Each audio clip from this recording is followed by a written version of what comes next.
शुरू। Good evening everyone. आज हम लोग अपने रिवीजन सीरीज में रिफ्रैक्शन ऑफ लाइट का रिवीजन करने वाले हैं।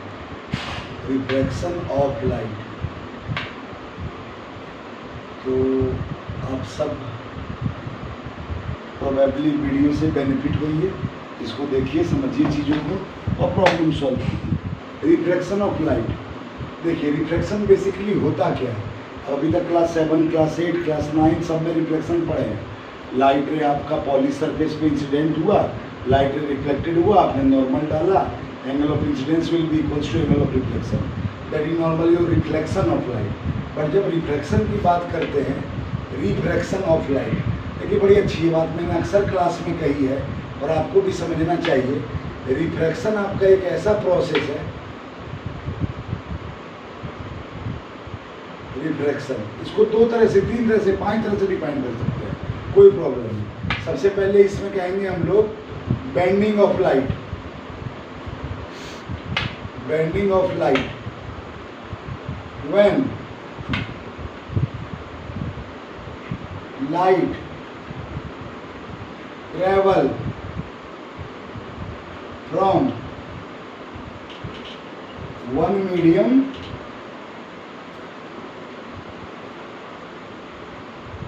to another medium, one medium to another medium. Bending of light when light travel from one medium to another medium called refraction of light, called refraction of light. देखिए ये वो portion है आपके class 10 के light chapter का जो as a numerical आपके board exam में भी आ सकता है। अगर लॉजिकली पूछो तो रियल बोर्ड एग्जाम में न्यूमेरिकल इसी से आना चाहिए। अगर मेरी बात मानो आप, इसमें जितना कंसेप्ट है, इसमें जितनी बातें हैं और थोड़ा बहुत स्नेल्स लॉ वगैरह, बाकी रिफ्रैक्शन अभी हम आपको सब बता देंगे, न्यूमेरिकल इसी से आना चाहिए क्योंकि आपके लाइट के एनालिटिकल पार्ट को ये टेस्ट करता है। तो ये मेरा मानना है, न्यूमेरिकल आना चाहिए तो इसी से आना चाहिए। बट आ सकता है आपके अपकमिंग एग्जाम की बात करें या बोर्ड एग्जाम में ये आ सकता है, तो be sincere about that. Bending of light whenever light travel from one medium to another medium called refraction of light. अब देखिएगा यहाँ पे एक और बात लिखी हुई है। हम बार बार कहते हैं, तुम लोग कहने लगते हो एनसीईआरटी बढ़िया की ये बढ़िया। भाई एनसीईआरटी का आप कंपेयर नहीं कर सकते हैं किसी से, वो बेस्ट बुक है। But once again I want to state one and only one thing, NCERT हमारे लिए है, आपके लिए नहीं। ठीक, ये बात ध्यान रखिएगा। Bending of light when light travel from one medium to other medium. अभी जस्ट मैंने ऑब्जर्व किया, ये आपका रिफ्रैक्शन लिखा हुआ है बुक में और लिखना भी चाहिए। मैंने पहले क्या एच.सी. वर्मा में पहले लिखा था, उनको देख देख कोई और भी लिखना स्टार्ट किए हैं। रिफ्रैक्शन अकर ओनली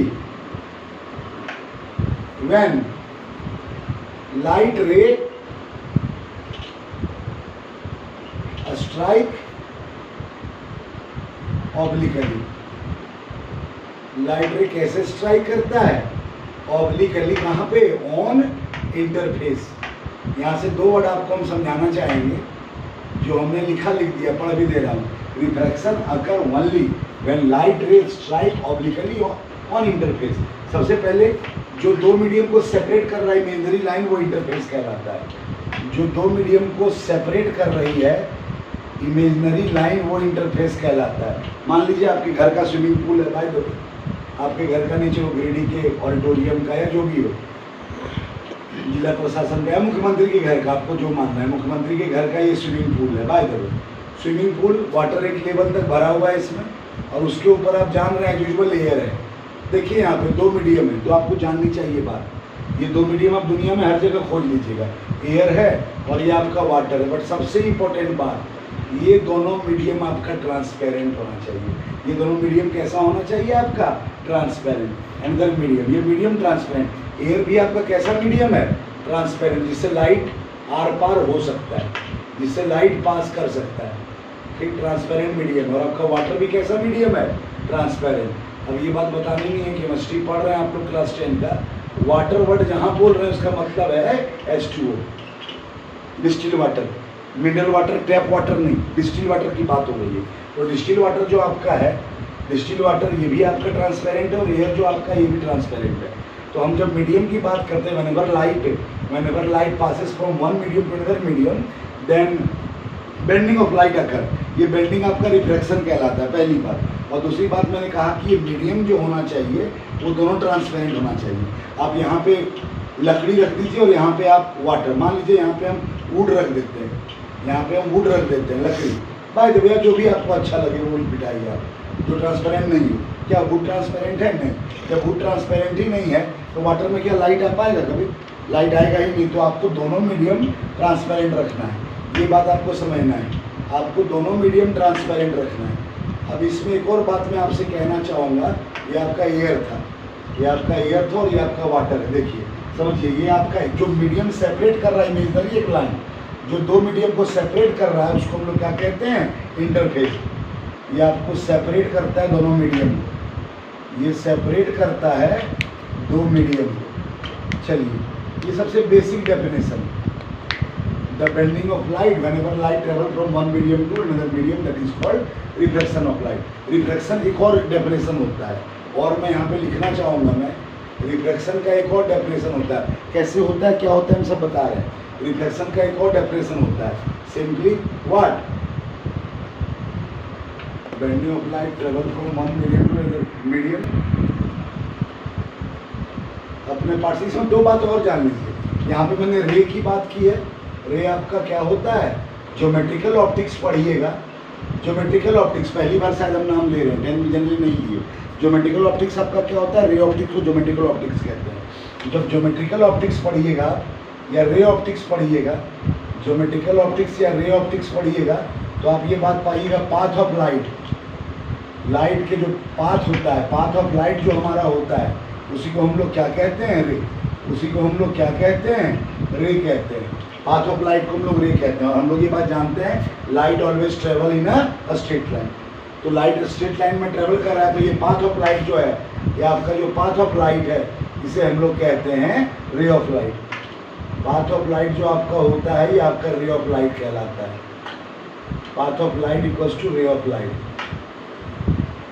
अब यहाँ पे डेफिनेशन दूसरे डेफिनेशन से पहले, deviation of light from its normal path whenever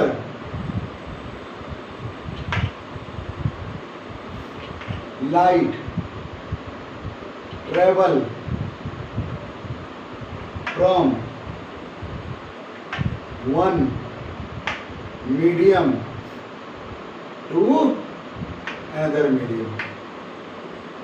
Whenever light travel from one medium to another medium. यहाँ पे फिर से वही बात, दोनों मीडियम ट्रांसपेरेंट होना चाहिए और साथ साथ लाइट का डेविएशन होगा, नॉर्मल पाथ से लाइट का डेविएशन होगा। कब? जब लाइट आपका इंसिडेंट होगा ऑब्लिकली। पहली लाइन ऐसी और सब लिखते हैं, reflection occur only when light strike obliquely on a interface. नहीं तो रिफ्लेक्शन नहीं हो सकता है, सिंपल। आपको लगे ऐसा कैसे सर, जो भी हो। अभी लाइट का आप 5% जान रहे हो नॉलेज 10 में, 12 पहुँचो, कभी 12 पहुँचो, रे ऑप्टिक्स पढ़ो, ज्योमेट्रिकल ऑप्टिक्स पढ़ो, फिर मजा आएगा ना कि लाइट एक्चुअली होता क्या है। अभी तो आप 5% पढ़ रहे हैं, उसमें आप ये जान लीजिए कि लाइट में रिफ्लेक्शन तभी होगा जब light strike obliquely, otherwise no reflection. Light strike obliquely,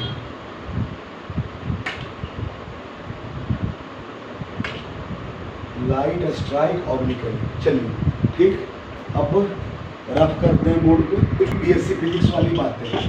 चलो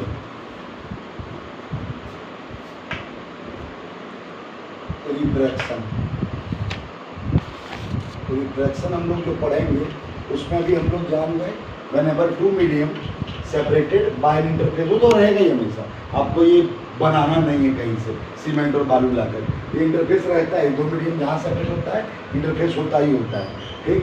तो लाइट स्ट्राइक किया, लाइट ऑब्लिकली स्ट्राइक किया किसी भी एंगल पे, लाइट ऑब्लिकली स्ट्राइक किया इंटरफेस पे, ठीक। देखिए रिफ्लेक्शन हो कैसे रहा है, लाइट ऑब्लिकली स्ट्राइक किया। ऑब्लिकली का मतलब क्या है? लाइट एक सर्टेन एंगल बनाते हुए स्ट्राइक किया। लाइट एक सर्टेन एंगल बनाते हुए स्ट्राइक किया, हम इसको एंगल ऑफ इंसिडेंस बोल देते हैं, हम इसको एंगल ऑफ इंसिडेंस बोल देते हैं, लेकिन ये इंसिडेंस क्यों बोलेंगे? लाइट आपका स्ट्राइक किया, इनकमिंग लाइट रे है, इनकमिंग लाइट रे है जो आपके इंटरफेस से स्ट्राइक किया और ऑब्लिकली किया। सबसे पहले लाइट रे जहाँ स्ट्राइक किया वहाँ क्या ड्रॉ कर दीजिए? नॉर्मल, इसको परपेंडिकुलर भी कहते हैं। सबसे पहले लाइट रे जहाँ स्ट्राइक किया उस पर आप क्या ड्रॉ कर दीजिए? नॉर्मल, उसमें आप ड्रॉ कर दीजिए नॉर्मल, उसमें ड्रॉ कर दीजिए normal. Normal means perpendicular to interface. अब लाइट के पास दो बातें, देखिए इससे पहले रिफ्लेक्शन को नहीं, थोड़ा सा ऑर्डर चेंज कर रहा हूँ मैं, जस्ट मोमेंट देखिएगा, क्योंकि समझने में फिर ज़्यादा आपको आसानी होगी, बुक के पैटर्न से अलग। देखिए अब बात की जाती है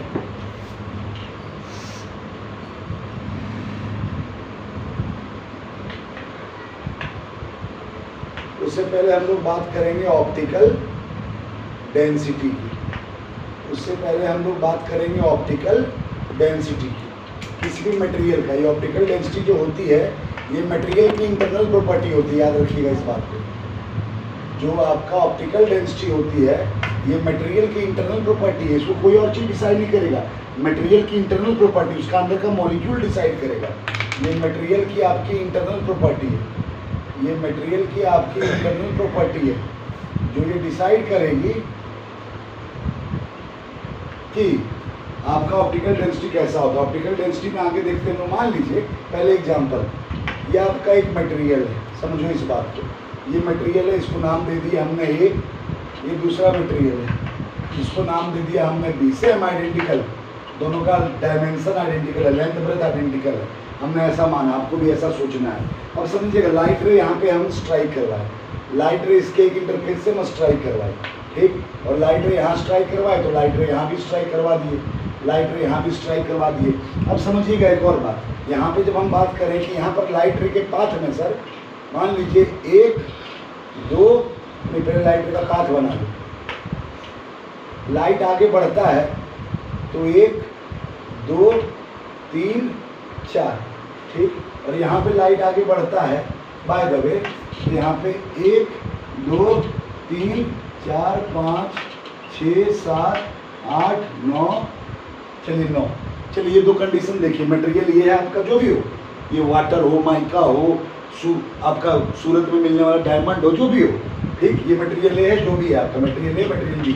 सबसे इंपॉर्टेंट बात दोनों क्या है? ट्रांसपेरेंट। लाइट ट्रांसपेरेंट कलर कहीं से पास ही नहीं करेगा, ट्रांसलूसेंट से भी करता है बट बहुत कम। ये दोनों आपका ट्रांसपेरेंट है, ये दोनों आपका ट्रांसपेरेंट है, ये भी ट्रांसपेरेंट, ये भी ट्रांसपेरेंट, ये भी ट्रांसपेरेंट, ये भी ट्रांसपेरेंट। समझिएगा लाइट जब ट्रेवल कर रहा है अलोंग दिस मटेरियल तो इसके पाथ में, लाइट के पाथ में 4 मॉलिक्यूल उसके पाथ में आए, और लाइट जब यहाँ ट्रेवल कर रहा है अलोंग सब्सटेंस तो उसके पाथ में 9 मॉलिक्यूल आए। आंसर आप ही दीजिएगा, हम जानते हैं। अब समझिएगा ये लाइट, ये मॉलिक्यूल कर क्या रहा है, मैं आपको ये माइक्रोस्कोपी लेवल पे दिखाता हूँ। मान लो ये एक मॉलिक्यूल है, आपने इसका माइक्रोस्कोपिक व्यू लिया, ये मॉलिक्यूल है, लाइट रे स्ट्राइक किया इससे, लाइट रे क्या किया? स्ट्राइक किया, लाइट रे स्ट्राइक किया, मॉलिक्यूल क्या लाइट रे को एब्जॉर्ब करेगा? हाँ, लाइट रे को मॉलिक्यूल एब्जॉर्ब किया, लाइट रे को मॉलिक्यूल क्या किया? सबसे पहले ये मॉलिक्यूल है, अब समझिए इस बात को, ये मॉलिक्यूल है, मॉलिक्यूल सबसे पहले लाइट रे को एब्जॉर्ब किया, तो ये मटेरियल ट्रांसपेरेंट है, ये मटेरियल ट्रांसपेरेंट है, एब्जॉर्ब, ठीक, एब्जॉर्ब भी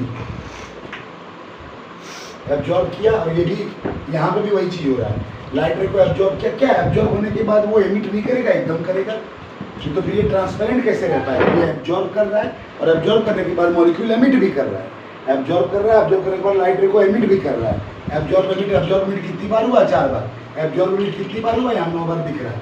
अब आपको आंसर देना है, मटेरियल ए आप देख रहे हैं, मटेरियल बी देख रहे हैं, दोनों ट्रांसपेरेंट है, ये भी देख रहे हैं। बताइए लाइट रे को ट्रेवल करने में ऑप्टिकली डेंसर ज़्यादा कौन है, ए या बी? ऑप्टिकली डेंसर ज़्यादा कौन है? ऑप्टिकली डेंसर, मतलब ऑप्टिकली डेंसर की बात करें, लाइट को ट्रेवल करने में कितने मॉलिक्यूल से होके गुजरना पड़ रहा है? यहाँ 4 मॉलिक्यूल से होके गुजरना पड़ रहा है, और यहाँ शायद 9 या 10 जो भी है, यहाँ 9-10 मॉलिक्यूल से होके गुजरना पड़ रहा है, तो यहाँ 4 बार आपका क्या हो रहा है? यहाँ 4 बार आपका हो रहा है एब्जॉर्प्शन इमिशन, एब्जॉर्ब किया फिर इमिट किया, 4 बार हो रहा है आपका एब्जॉर्प्शन इमिशन, यहाँ 9 या 10 बार हो रहा है एब्जॉर्प्शन इमिशन। तो बोलिए आपके लाइट के, आप जब लाइट के दृष्टिकोण से देखिए, लाइट के पॉइंट ऑफ व्यू से देखिए, तो ऑप्टिकली डेंसर कौन है, ये या ये? बी है आपका ऑप्टिकली डेंसर, क्योंकि लाइट के पाथ में ज़्यादा मॉलिक्यूल मिल रहा है, लाइट के पाथ में ज़्यादा मॉलिक्यूल मिल रहा है, तो इसको हम लोग बोल दे रहे हैं ऑप्टिकली डेंसर। इसको हम लोग क्या कहेंगे, बाकी आंसर भी आप ही दोगे, देखते रहो। ये ऑप्टिकली डेंसर है, बी जो है ऑप्टिकली डेंसर है। तो एक को डेंसर कह दिए हैं, तो रिलेटिव दूसरे को क्या कहिएगा, रेयर। तो ये आपका क्या है, ऑप्टिकली रेयर। ये आपका क्या है, ऑप्टिकली रेयर। एक ऑप्टिकली डेंसर, दूसरा आपका ऑप्टिकली रेयर। मैंने कहा लाइट के पाथ में कितने मॉलिक्यूल एब्जॉर्ब इमिट कर रहे हैं लाइट को। मॉलिक्यूल एब्जॉर्ब करके रुक नहीं सकते, एब्जॉर्ब करके रुकेंगे कौन, जो नॉन ट्रांसपेरेंट होंगे। नॉन ट्रांसपेरेंट को हम लोग क्या बोलते हैं, ओपेक। जो ओपेक होंगे, हमने दीवार में लाइट मारी, कोई मॉलिक्यूल में जाके लाइट एब्जॉर्ब हो गया, लाइट आगे बढ़ाई नहीं, लेकिन दोनों मटेरियल ट्रांसपेरेंट था। यहाँ पे ए भी ट्रांसपेरेंट, बी भी ट्रांसपेरेंट। और लाइट के पाथ में यहाँ 4 मॉलिक्यूल आया, लाइट के पाथ में in between path 4 he molecule यहाँ पे आया, और यहाँ लाइट के पाथ में 8 या 9 मॉलिक्यूल आया। तो ये ऑप्टिकली डेंसर है। और एक और चीज़ को रिलेट